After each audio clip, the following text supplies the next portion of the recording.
go.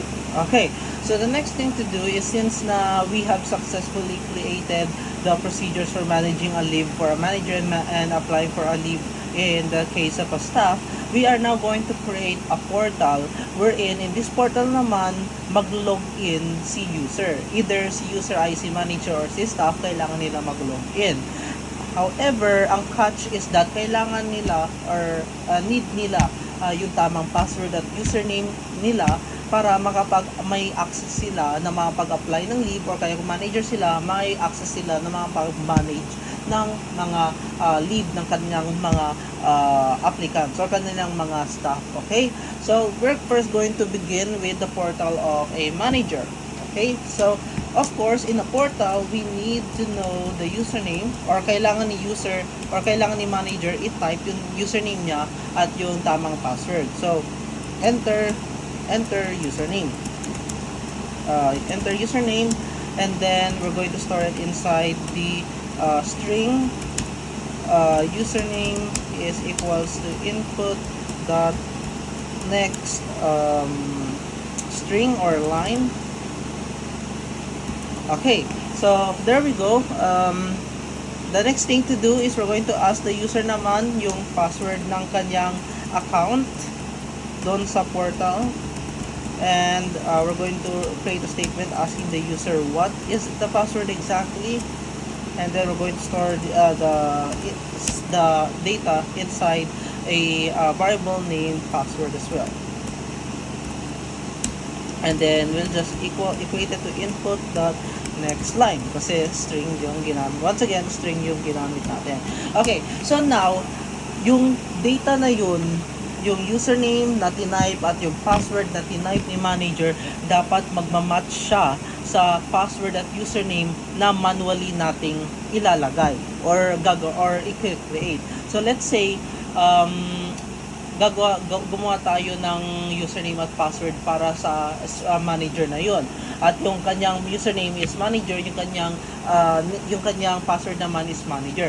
So dapat kapag ito si user na si manager, mag-login siya doon sa portal niya, ila-type niya yung username niya and ita-type niya yung password niya, and kapag tinype niya manager sa username, manager sa staff, at tumama siya, tatama talaga siya kasi yun yung username at password na binigay natin para doon sa user na yun or doon sa manager na yun. Okay, so to do that, we're just going to simply use an if-else structure. So, our condition will be, okay, so dito na tayo gagamit ng .equals. Okay, so tatawagin lang natin ito to create or to manually create a password for a manager.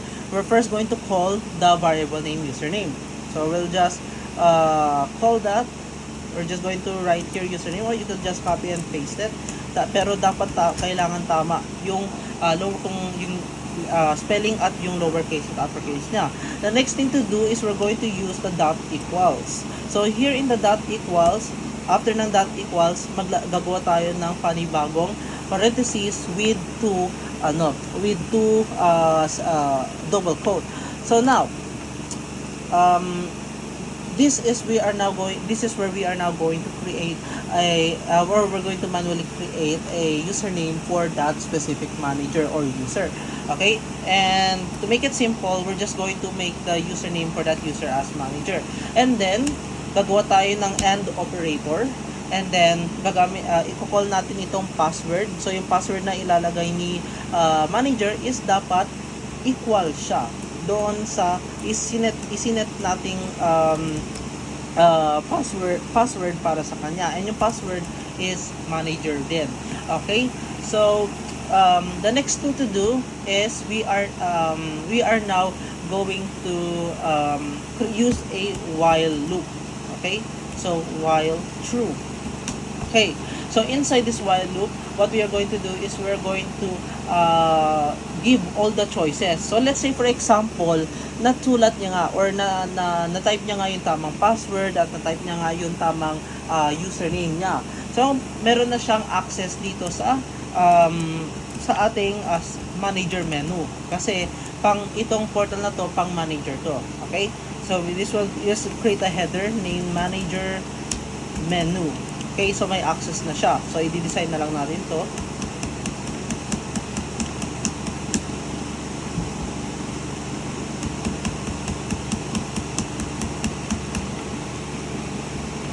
Okay, so kung makikita natin, meron na tayong meron na tayong header which will serve as our guide or as the guide of the user na may access na pala siya dito sa manager menu. Next thing to do is ita-type na natin yung mga choices. Okay? At itong mga choices nito is kung ano yung gusto makita kung ano gusto ni user. Okay? So the first choice will be manage leave, which is, as we can see, if we're going back, which is this one over here, manage leave. Okay, so the next thing that we are going to do is the next choice for the manager is simply to exit or go back to the main menu. So exit to main menu. Okay, and then we're going to right here, we're going to create another statement where the user will be entering the data that we are asking for from the user or from the manager. So right here, enter your choice. And then we're going to, and what the choice of the user or the manager will be stored inside the variable choice is equals to input dot next int, kasi integer yung ginamit natin primitive doon sa unahan. Bakit? Is because yung pagpipilian is in numerical number. So therefore, since numerical number siya, integer yung gagamitin natin para sa choice ni manager. Okay, so the next thing to do is gagamit na tayo ng switch statement. Okay, and yung switch statement magbabase siya doon sa ating or doon sa choice ni user. So dito sa loob ng expression natin will be the choice, the variable choice, and then open and close bracket. Now for our case 1, so yung case 1 natin dito sa choice natin is to manage the leave, which is ito nandito. So therefore, ang gagawin na natin is tatawagin lang natin yung method na manager. So babalik tayo dito sa baba at tatawagin natin yung manager na method name. Okay, and then i-break natin siya. Now the next case is, sabi dito, exit to main menu. So para makapag-exit siya to main menu, gagamitin lang natin ang return Java keyword. Okay, and then gagawa tayo ng default, or pwede naman kahit hindi na. Pero in our case, gusto natin na mas consistent yung code natin. So therefore, we're going to, in this default, we're going to create a statement telling the user na kung hindi siya nakapagpili either 1 or 2. Let's say for example, kung nag-type siya ng 3, well, wala naman tayong pangatlong choice, 1 and 2 lang, lalagay natin dito sa default na invalid. Choose between 1 and 2 only. Ayan. Para alam ni user na mali pala yung in-input na niya. Next. Okay. So dito na tayo gagawa ng ating else. Okay? So why is this? Is because let's say for example dito, ang tinype ni user, hindi niya nakuha yung tamang username and tamang password. So dito na papasok yung ating else. Okay? Dito naman sa else, ang mangyayari dito, ito yung ipapakita ng program kung hindi na nakuha ni manager yung tamang username at password. So kapag hindi niya nakuha yung tamang username at password, wala siyang access dito sa ating manager menu. But only ang sasabihin dito sa kanya is, or ang i-display ng program para kay manager natin is invalid, or let's say for example, login failed. Yan, login failed. Meaning hindi siya nakapag-login, or hindi siya, at wala siyang access sa manager menu kasi nga mali yung username at password na inilagay niya. Parang sa Facebook lang natin. Okay? Login failed. And we can say, okay, login failed na lang para mas madali. Enter his name, and then we're going to store it inside a variable named name equals to input dot next and name, I'm sorry, it's username. And then, username din yung kanyang variable name para hindi tayo malito mamaya. Okay, and then we're going to now create another statement asking the user the password. What is the password? Or enter password. Okay, and ilalagay natin siya sa loob ng variable na password. And then input dot next line. Okay. So now the next thing to do is gagawa na tayo ng if-else statement to know kung makapag-login siya or makapag-access siya sa staff menu o hindi. So let's begin with an if, and then open close parenthesis and a bracket. So in our condition, it will be we're going to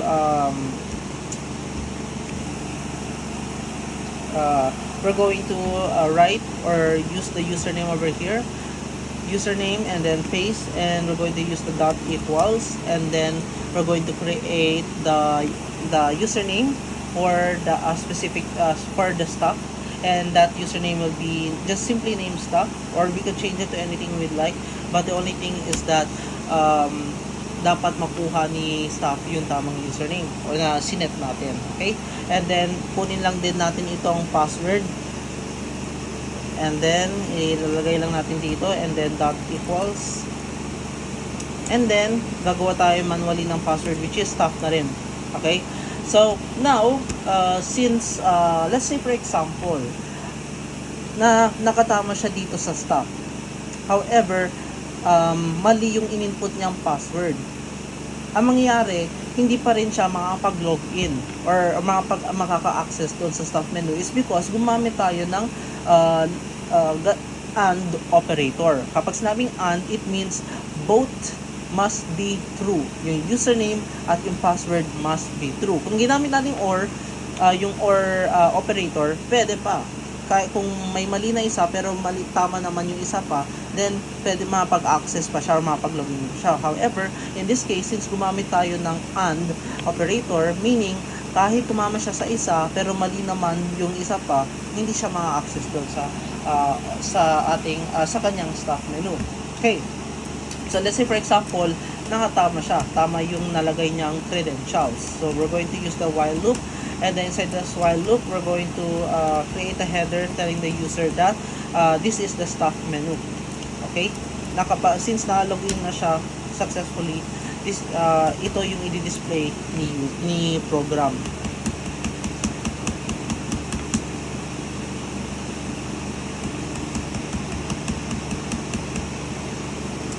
Okay, so after that, ilalagay naman, i-display na lang natin yung choice ni staff.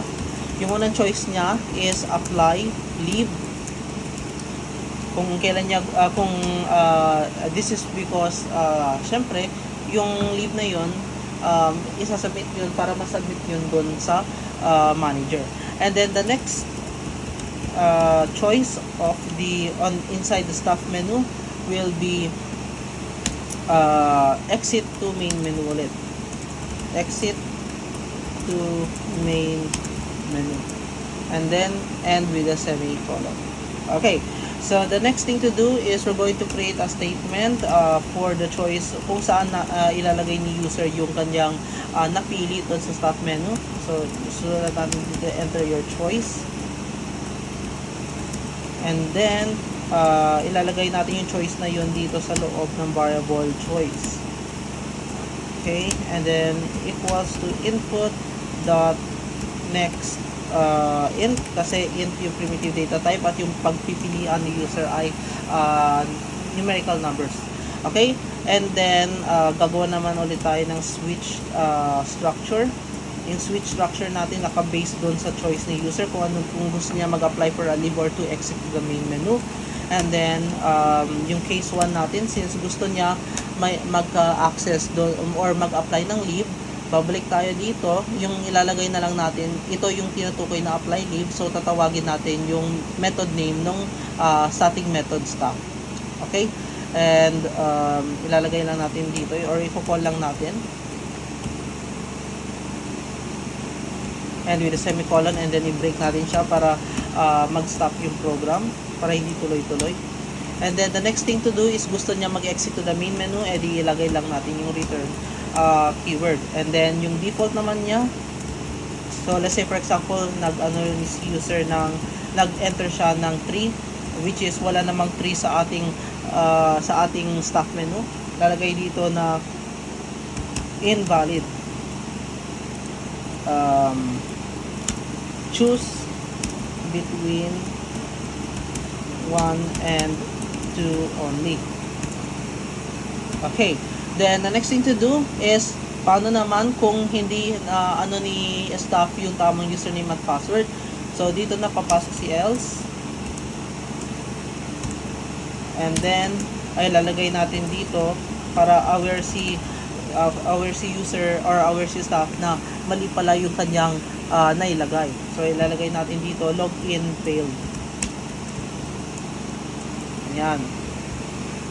The only thing to do now is ipagko-combine natin lahat into a single portal. Okay? So to do that, pupunta na tayo dito sa main method natin. Dito sa main method, syempre lalagay muna tayo ng scanner. This is because hihingi pa rin tayo ng user kahit let's say kahit sabihin natin na i-combine lang natin. Then after nun is ilalagay natin, maglalagay tayo ng statement asking the user this choice, the print line. Okay, so enter your choice. Ayan, so enter your choice. Number 1 is manager. So kung manager ka, ito yung pipiliin mo, number 1 manager login. Pero kung staff naman, yung pipiliin mo is number 2 staff login. At kung tapos ka na sa business mo, pwede mo na i-close ang program or exit program ang nakalagay dito. Ayan.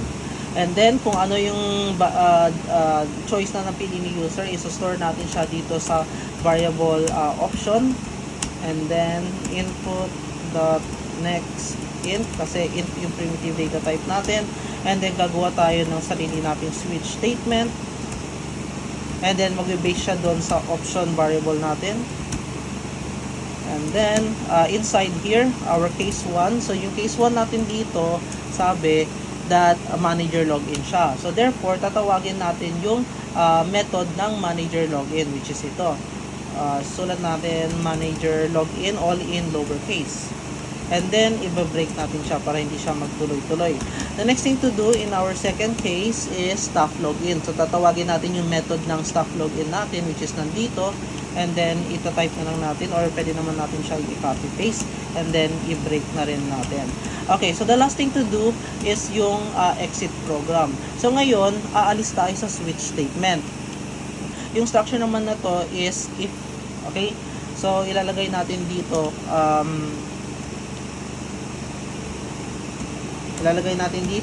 if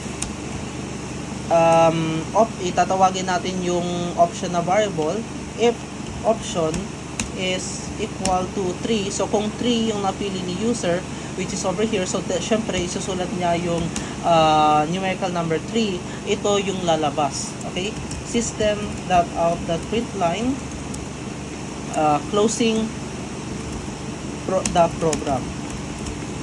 And then lalagay natin dito another statement telling the user that shutdown successful. So nag-shutdown na yung program. Shutdown successful. Okay?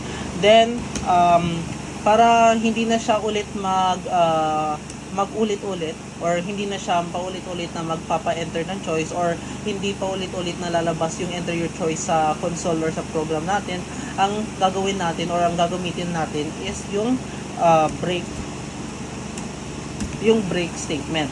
So in this case, kapag pinili ni user yung number 3, exit program, so i-enter ni user yung program na number 3, basta store siya dito sa option.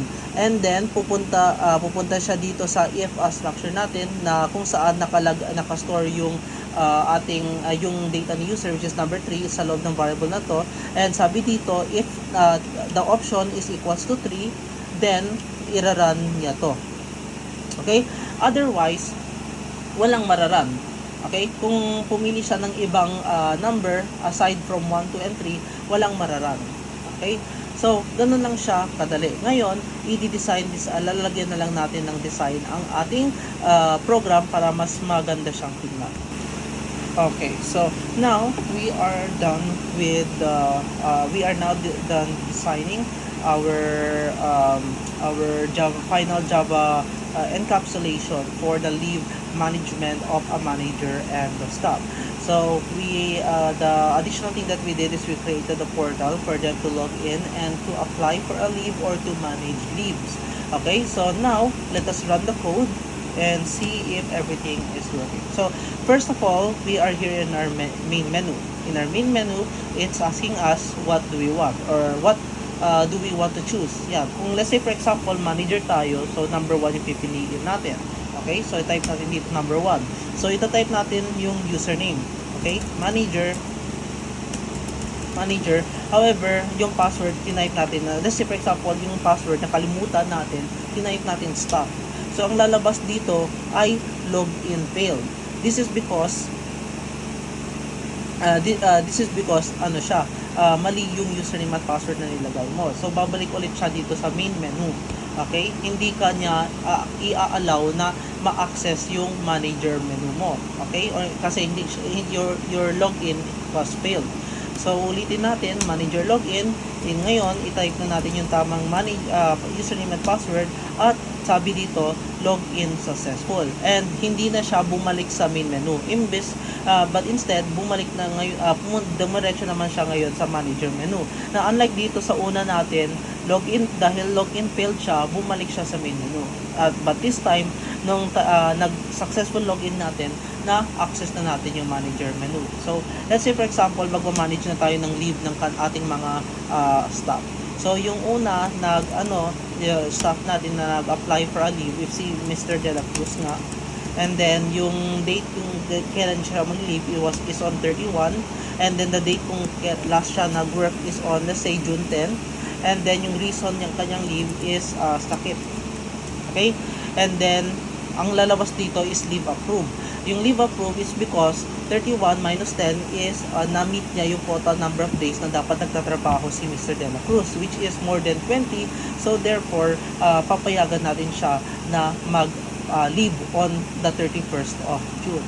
Okay? So ang gagawin na lang natin, ito-type na lang natin yung mga details na binigay natin or verdict natin para sa kanya para mabigyan natin siya ng documentary proof na na-approve natin yung kanyang leave. Okay?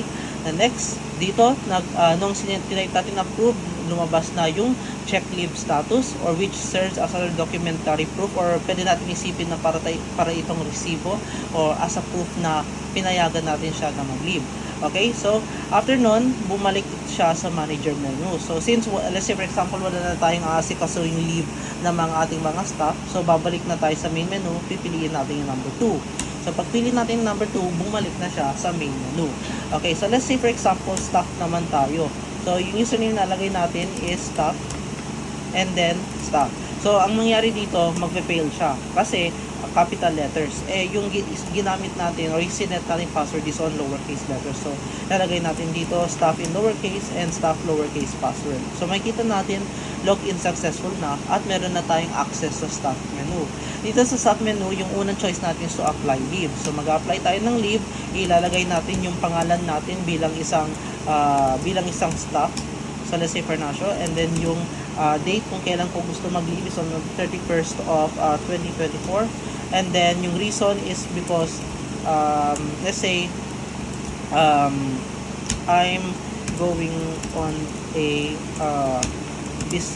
business trip. Ganyan. And then, enter natin. So, pagka-enter natin, makikita natin, magpa-pop up yung leave application status and leave submitted.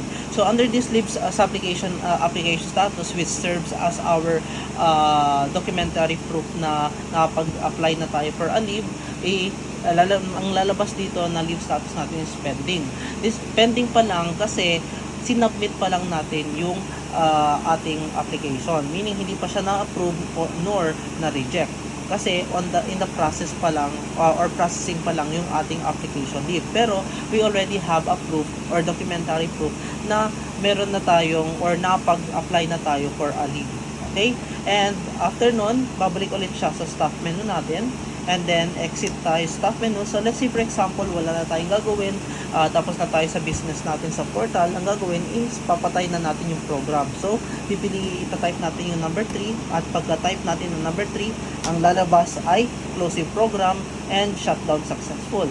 So, after niyang ilagay or after niyang i-display yung shutdown successful, kung mapapansin natin, hindi na siya nag-loop ulit ng main menu. Kasi ang ginawa natin is break na natin, meaning break na natin yung buong loop. Hindi na siya hindi na siya mag-loop ulit or umulit or i-display ulit yung main menu pagka pili ni user ng number 3, which is exit program. So, mag-shutdown na yung program or sinarado na yung program. So, that would be all for my Java encapsulation code for leave management of a manager and a staff.